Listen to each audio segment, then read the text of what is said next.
नमस्कार दोस्तों, क्या आपका जेट प्लांट खराब हो गया है, पत्तियां पीली कर दिया है, पत्तियां सिकुड़ा दिया है या पत्तियां पिचक गई हैं, पत्तियों का कलर डल हो गया है, पत्तियां अजीब सी हो गई हैं या पौधा आपका मरने के कगार पे पहुंच गया है या पौधे की जो ब्रांच है वह मोटी नहीं हो रही है या जड़ें सड़ जा रही हैं, पौधा ग्रोथ नहीं कर रहा है, बहुत बेकार कंडीशन में पहुंचा पड़ा है।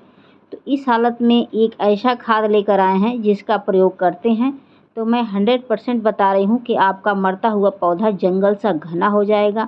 उस पे इतने ब्रांच निकलेंगे कि आप सोच नहीं पाएंगे।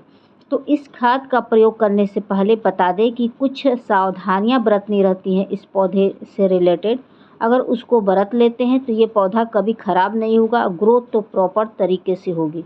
ठीक है, तो चलिए इस पौधे को पहले हम घना करना बता दें, उसके बाद और चीज़ बताएंगे। तो सबसे पहले बता दें दोस्तों कि आप चाहते हैं कि आपके पौधे पर ढेरों ब्रांच निकले, तो उसके लिए क्या करना है कि जो भी ऊपर के टिप हैं उसको आप नोच दीजिएगा, यानी कि पिंच कर दीजिएगा। वहाँ से पिंच करते हैं तो वहाँ से 2 ब्रांच और निकलेंगे। एक ब्रांच कट करते हैं तो 2 ब्रांच वहाँ से कभी कभी 3 निकलने लगता है। तो इससे यह फ़ायदा होता है कि आपका पौधा जंगल सा घना होना शुरू हो जाता है। अब इतना एरिया से अगर आप पिंच करते हैं तो उतना ही ढेरों ब्रांच भी तो निकलेंगे, तो पौधा घना होगा ना दोस्तों।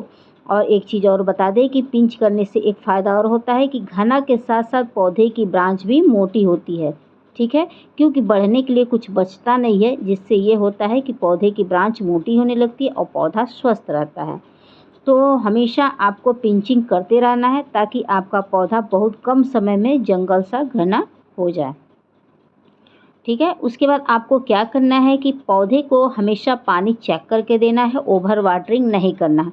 ओवर वाटरिंग की वजह से पत्तियां पीली होती हैं, पत्तियां पीली होकर झड़ जाती हैं, सिकुड़ जाती हैं, पौधे की ग्रोथ रुक जाती है, कभी कभी उसकी जो ब्रांच है वो भी गलने लगती है। ठीक है, तो पानी हमेशा हिसाब से दीजिएगा, चेक करके दीजिएगा, ओवर वाटरिंग नहीं करिएगा। और बात करें गमले की तो इसको छोटा गमला पसंद होता है। आप कोशिश करें कि छोटा गमला देंगे तो ज़्यादा बेहतर है। छोटा गमला में ये पौधा ग्रोथ भी करता है और दूसरा इसमें अधिक पानी भी नहीं रुक पाता है और मिट्टी भी अधिक नहीं होती है, जिसकी वजह से ये पौधा ग्रोथ करता रहता है। अब ये पूछेंगे कि मिट्टी अधिक का क्या मतलब है। जैसे कि मान लीजिए ये जो पौधा होता है इसकी जड़ें अधिक गहरी नहीं होती हैं, तो इसको कम मिट्टी चाहिए और छोटा स्पेस चाहिए। ठीक है, तो छोटा गमला ज़रूरत होता है। और मान लीजिए इसको आप बड़ा गमला दे देंगे और जड़ें बनेंगी ही नहीं, तो फिर ये पौधा ख़राब ही तो होगा। ठीक है, मुझे उम्मीद है कि आपको समझ में आ रहा होगा। उसके बाद इस पौधे की मिट्टी हमेशा वेल ड्रेन तैयार करेगा, ऐसी मिट्टी जिसमें पानी डालें और पानी फटाक से निकल जाए। पानी का ठहराव बिल्कुल नहीं होनी चाहिए, बस मिट्टी भर गीली होनी चाहिए।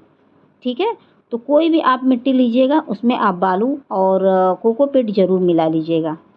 कोकोपीट नमी के लिए होता है और बालू मिट्टी को ढीला करने के लिए होता है। और महीने में एक बार खाद आप ज़रूर डाल दीजिएगा ताकि कंटिन्यू ग्रोथ होती रहे। ठीक है, अगर पत्तियां सिकुड़ रही हैं, ऐसे सिकुड़ रही हैं, तो समझ लीजिएगा कि आपके पौधे को पानी की कमी हो गई है। तो उसको आप चेक कर करके समय समय पर पानी देते रहिएगा ताकि पत्तियां न सिकुड़ें। ठीक है, उसके बाद बता दें दोस्तों कि इस पौधे को अगर आप अधिक धूप में रख देंगे उससे भी पत्तियां पिचकने लगेंगी, सिकुड़ने लगेंगी। उसमें ऐसा लगेगा जैसे उसमें नमी नहीं रह गई है, पत्तियां में सूखा सूखा दिखेगा। तो इसको आप 1 घंटे वाली सनलाइट में रख दीजिएगा या सेमी शेड में, तो देखिएगा कुछ अलग आपको पत्तियों में चमक देखने को मिलेगी और पत्तियां बहुत अच्छे से ग्रोथ करती हुई मिलेगी। ठीक है, तो यह ज़रूर ध्यान दीजिएगा, धूप पूरे दिन की धूप से परहेज करिएगा। तो सबसे पहला मैंने ये लिक्विड लिया है, आप देख सकते हैं कि ये गेंदे का फूल है और इसको मेरे को भिगोए हुए 4-5 दिन हो गया। और इसका अगर लिक्विड डाल देते हैं दोस्तों तो पौधे की प्रॉपर तरीके से ग्रोथ होती है, पत्तियों में चमक आती है और पौधा जल्दी बीमार नहीं होता है। तो आप लोग तो माला वगैरह अक्सर आपके यहाँ आता है और आप लोग इसको फेंक देते हैं मिस यूज़ समझ के, तो फेंका ना करिए। अगर अधिक हो तो खाद बना लीजिए, कम हो तो उससे दोबारा पौधा तैयार कर सकते हैं। ये बहुत अच्छा ऑर्गेनिक लिक्विड होता है जो पौधे को गर्मी में मरने से बचाता है। जैसे कि यह एक ठंडक वाला लिक्विड होता है। इसको अगर पिला देते हैं तो किसी भी पौधे को गर्मी नहीं लगेगी, लू नहीं लगेगा, कोई भी पौधा गर्मी के कारण नहीं खराब होगा। इसका प्रयोग करके देखिए।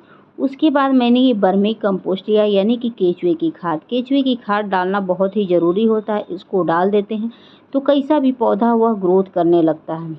इसको डालने से मिट्टी ताकतवर होती है। मिट्टी जब ताकतवर होती है तो पौधे की ग्रोथ ऑटोमेटिक होती है। तो मिट्टी का स्वस्थ होना भी ज़रूरी होता है। ठीक है, तो मिट्टी को स्वस्थ बनाने के लिए इसको डाला जाता है। इसको डाल देते हैं तो आपके पौधे की जड़ें ग्रोथ करने लगेंगी। जब मिट्टी अच्छी होती है तो पौधे की जड़ें ग्रोथ भी होती है। इसको डालने से मिट्टी के अंदर केचुए उत्पन्न होते हैं। जब केचुए उत्पन्न होते हैं तो मिट्टी को ढीली बनाते हैं, मिट्टी की उर्वरा शक्ति को बढ़ाते हैं दोस्तों। तो इसका प्रयोग आप ज़रूर महीने, 2 महीने, 1 महीने, 15 दिन पे मतलब जो आपको सूटेबल हो उस अनुसार आप ज़रूर करिएगा, लेकिन करिएगा ज़रूर, आपको असर देखने को मिल जाएगा। उसके बाद दोस्तों मैंने ये चाय पत्ती लिया है। चाय पत्ती डालने से ये होता है पौधे की पत्तियाँ जो डल हो गई हैं, यानी कि शाइनिंग समाप्त हो गई है, तो शाइनिंग आने लगती है, पत्तियाँ चौड़ी होने लगती हैं। जो पत्तियाँ असमय पीली होकर झड़ने लगती हैं, वो झड़ने वाली समस्या ठीक हो जाती है, नहीं झड़ती हैं।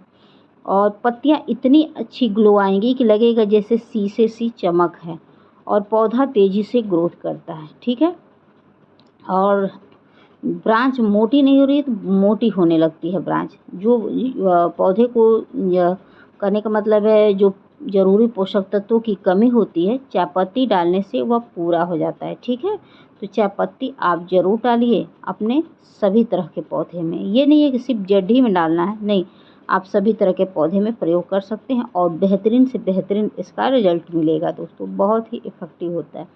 उसके बाद मैं ये हल्दी डाल रही हूँ।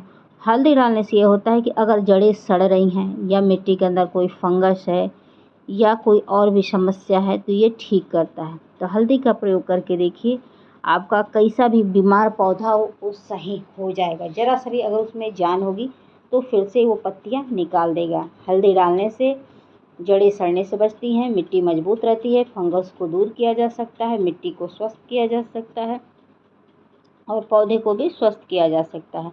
तो इसका प्रयोग महीने में 1 बार ज़रूर करना चाहिए। उसके बाद मैं ये एप्सम सॉल्ट ले रही हूँ दोस्तों। एप्सम सॉल्ट डालने से ये होता है जैसे पत्तियाँ जो हल्की कलर की हो जाती हैं, लगता है जैसे कि उसकी नसें दिख रही हैं, या हल्का एकदम लाइट कलर का हो जाता है।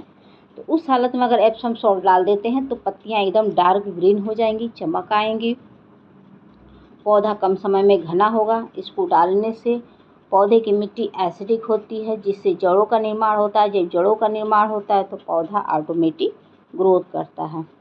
ठीक है, तो आप इसका प्रयोग करके देखिए, आपको बेहतरीन रिजल्ट मिलेगा।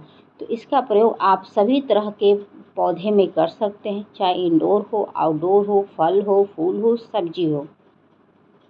आप हर तरह के पौधे में इसका प्रयोग करके देखिए, आपको बेहतरीन से बेहतरीन रिजल्ट मिलेगा। लेकिन जो मैंने कार्य बताया उन कार्यों को करते हुए ही इस खाद को अप्लाई करिएगा। ठीक है, तब जाके फ़ायदा करेगा। अगर आप इंडोर में कर रहे हैं तो धूप का ध्यान दीजिएगा, तब दीजिएगा। अगर आप आउटडोर में कर रहे हैं तो भी धूप का ध्यान दीजिएगा, क्योंकि आउटडोर वाले पौधे को 8 घंटे की धूप चाहिए। इंडोर पौधे को आप सेमी शेड में रख देंगे, उसके बाद इस खाद को डालेंगे तो फ़ायदा करेगा।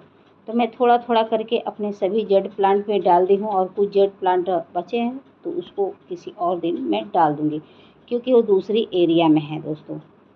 तो दोस्तों, आप लोगों को मेरी वीडियो पसंद आएगी तो please like, subscribe, comment and share ज़रूर करिएगा।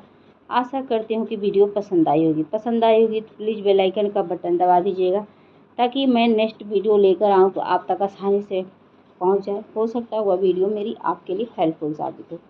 फिर मिलते हैं नेक्स्ट वीडियो में नेक्स्ट टॉपिक के साथ। Thank you for watching. Bye bye, take care.